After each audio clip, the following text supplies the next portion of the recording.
Welcome to the debate. So, the central tension really defining modern life seems to be this push and pull between speed and stability. You've got this constant, almost compulsive drive for acceleration, for expansion, disruption, what we're calling innovation here. And that's set against, well, the deep necessary requirement for caution, for standards, for sustained stability, which we're terming stewardship. This conflict, it isn't just theoretical, is it? It feels fundamental to how we, well, succeed or maybe fail as a society. Mm-mm. And that conflict, which comes right out of our source material, it really boils down to whether we're, better served by the speed of progress, this constant chase for more, or if we benefit more from the stability that comes with quality and, frankly, respecting limits. This relentless innovation than from practicing careful stewardship. I'll be arguing for the innovation voice, the maximizer, if you will, basically, making the case that real progress demands openness and, constantly pushing the limits. And I'll be representing the opposing view, the stewardship voice, the curator. My argument is that, look, long-term, sustainable progress requires responsibility. It requires depth, and it absolutely requires respecting the essential limits of human capacity, and cultural integrity, too. If we just keep going faster and faster, we simply risk breaking the foundational systems we rely on. Okay, so my argument, it really starts with necessity, not just desire. Innovation isn't some kind of luxury item. I'd argue it's the primary strategy for survival and, yes, advancement. Expansion generates economic resilience. It generates breakthroughs. I mean, just consider the stark reality. The economic volatility, systemic inflation. It means millennials today, they have to work something like 3 times longer than boomers did just to afford a home. Now, when the system feels stacked against you like that, well, hustle isn't greed, is it? It's a necessary path to agency, to survival. And beyond pure economics, expansion democratizes access. Digital speed has allowed marginalized voices, movements like #MeToo or Black Lives Matter, to bypass the traditional, often slow-moving institutional gatekeepers and gain global traction almost instantly. And finally, I think we need to embrace the creative chaos, what some people might dismissively call creative slop. That unfiltered, sometimes amateur work, that's the necessary fertilizer, for the innovation pipeline. If we suppress all that noise, we risk choking the cultural funnel that ultimately produces the real breakthroughs. Okay, I absolutely hear the argument that acceleration feels necessary, especially as a response to what seems like systemic unfairness. I do see why you think that. But let me offer a different perspective on where all that acceleration actually leads. That constant, unchecked expansion. It's actively destabilizing our society, our relationships, and I think crucially, our health. We are genuinely seeing structural collapse across the board. Just look at the data on this hustle culture. The WHO classified burnout as an occupational phenomenon back in 2019, and Gallup reports a frankly staggering 76% of employees experience burnout. Now, that's not resilience. That sounds much more like systemic failure caused by unmanaged speed. And culturally, this lack of restraint, it erodes the very foundation of trust. The unfiltered communication you champion, well, according to that 2018 MIT study, it means false news spreads 70% faster online than true news. Stewardship, in my view, demands responsibility and curation precisely to protect the informational commons. And regarding that slop you mentioned, we are already drowning in it, aren't we? The whole rise of AI slop controversies over the last few years perfectly demonstrates how mass low-effort content just exploits our attention and inevitably dilutes the standards we need to find genuine excellence. It makes finding the good stuff harder. Right. I appreciate you highlighting the very real costs of overwork. Burnout is serious, no question. But I think you're painting individual striving, the act of pushing oneself, as inherently destructive. And I'm not quite convinced by that line of reasoning because it seems to ignore the sheer agency that striving can grant people. The economic reality we just talked about, it often forces a growth mindset.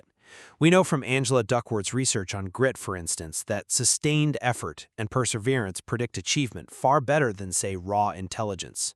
When systems feel unfair, the ability to innovate and hustle is fundamentally the ability to adapt and survive.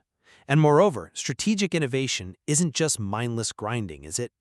Good high achievers, people who succeed sustainably, they understand the need to integrate recovery cycles. It's like an athlete scheduling rest days. That's how we distinguish, I think, good productive hustle from the destructive kind.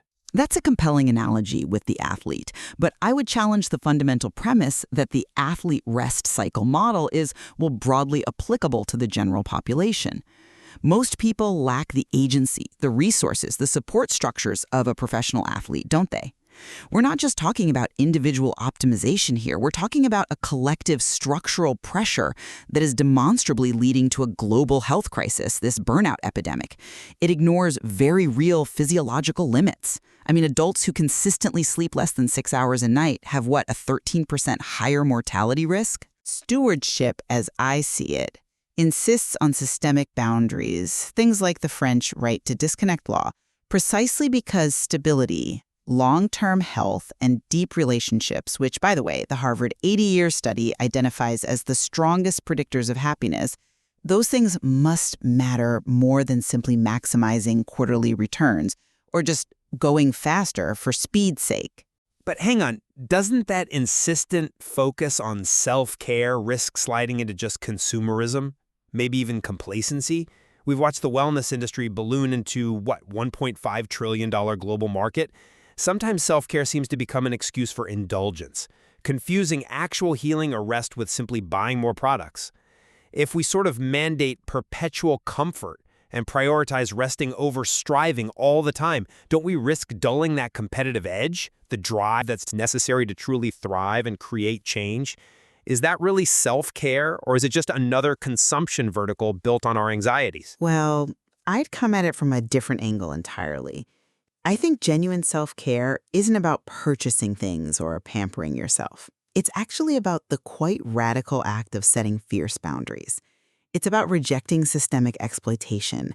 It's the courageous stance of saying no to, for example, toxic workplaces that demand endless, often unpaid productivity. Stewardship, viewed in this context, becomes an act of intellectual, even personal resistance. It preserves human dignity when the prevailing system seems determined to define our worth solely by our labor output, by how much we produce.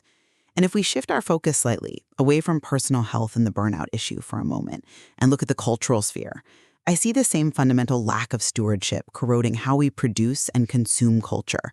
I still maintain that publication, putting something out into the world, it should carry some inherent responsibility. The sheer oversaturation of content, this digital slop, we talked about it, it risks reducing art, communication, everything to mere manipulation. It erodes the trust between creators and audiences. Algorithms, as they stand, prioritize engagement, often regardless of merit or truth, meaning that excellence, nuance, depth, it just gets completely drowned in noise. Cultural standards are essential. They're like the filter needed for coffee, right? They preserve quality. Standards, perhaps enforced through some level of curation, yes. Curation protect cultural value. I'm sorry, but I just don't buy that the primary way to preserve standards is through what inevitably becomes gatekeeping. Because that approach, historically, quickly devolves into elitism, often with a clear class bias. This fear of slop, fundamentally, isn't it often just a fear of mass participation, a fear of the unfamiliar, the messy? Slop, or what looks like slop initially, is very often the necessary fertilizer for cultural diversity and eventually refinement. I mean, look at the early era of platforms like YouTube. Or historically, think about so-called low art forms, punk music, memes, fan fiction. These things often start as raw, unfiltered cultural products, maybe dismissed by elites, but they seed the movements that eventually become mainstream, even academically studied. If we prioritize filtering over creation, aren't we running a huge risk of strangling the innovation pipeline entirely? Killing the next potential breakthrough before it even gets a chance to breathe? But this relentless pursuit of breadth, of more content, more connections at all costs, it fragments our social lives too, doesn't it? Your model of innovation, prioritizing this shallow breadth of ties over genuine depth, seems to be leading to verifiable psychological harm. We have studies showing heavy social media use correlates directly with increased loneliness, increased anxiety. It feels like we're sacrificing meaningful intimacy and foundational stability for countless, almost disposable connections. Okay, that's a compelling point about loneliness, and it's a real concern. But have you considered the flip side of that connectivity equation? Global connectivity, which is enabled by speed and innovation, provides absolutely critical lifelines for marginalized individuals, for people who are geographically isolated, perhaps, or whose identities aren't supported or even safe in their local community. Digital access provides connection, support, a sense of global empathy that simply wouldn't exist under a stricter, slower model focused purely on local, deep connection. That immense benefit, the ability to see, connect with, and respond to injustice or find community globally, I'd argue that's absolutely worth the risk of some shallow ties emerging alongside it. So, as we wrap up, the tension seems, well, pretty clear. I still maintain that expansion and speed offer necessary agency, necessary opportunity, particularly in what feels like an increasingly volatile world.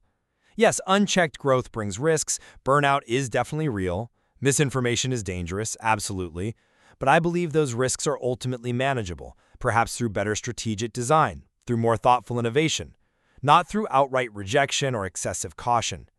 The risks of stagnation, which is what stewardship risks becoming if taken too far, are potentially huge. Missed breakthroughs, the silencing of diverse voices, and ultimately maybe even economic failure. Innovation, for all its flaws, provides the tools to build a potentially better, certainly more inclusive future. And from the stewardship perspective, the insistence remains that we must build a sustainable future, not just a faster one. Unfettered innovation, as we've discussed, seems to lead towards structural collapse in key areas. The burnout epidemic we see, the potential for shallow relationships, this sense of cultural dilution. So the focus really must be on protecting the integrity, the quality of the human experience, even if, especially if, that means consciously slowing down our overall output in certain areas. Speed in itself simply cannot compensate for a lack of foundational stability and, human well-being. Yeah, the core conflict really remains unresolved, doesn't it? Because both sides are presenting essential truths and they're supported by evidence. It's clearly not about choosing good versus bad here. It's more about how society manages this constant, difficult balancing act between freedom and responsibility, between openness and protection.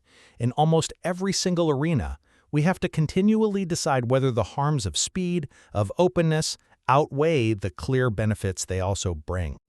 I think the ultimate challenge really is moving beyond this simple binary choice, maybe beyond just maximizer versus curator.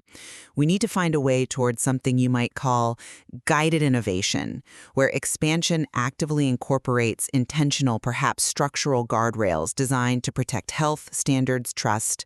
That complex conversation, figuring out how to integrate necessary speed with critical sustainability, that feels like the defining task for our path forward.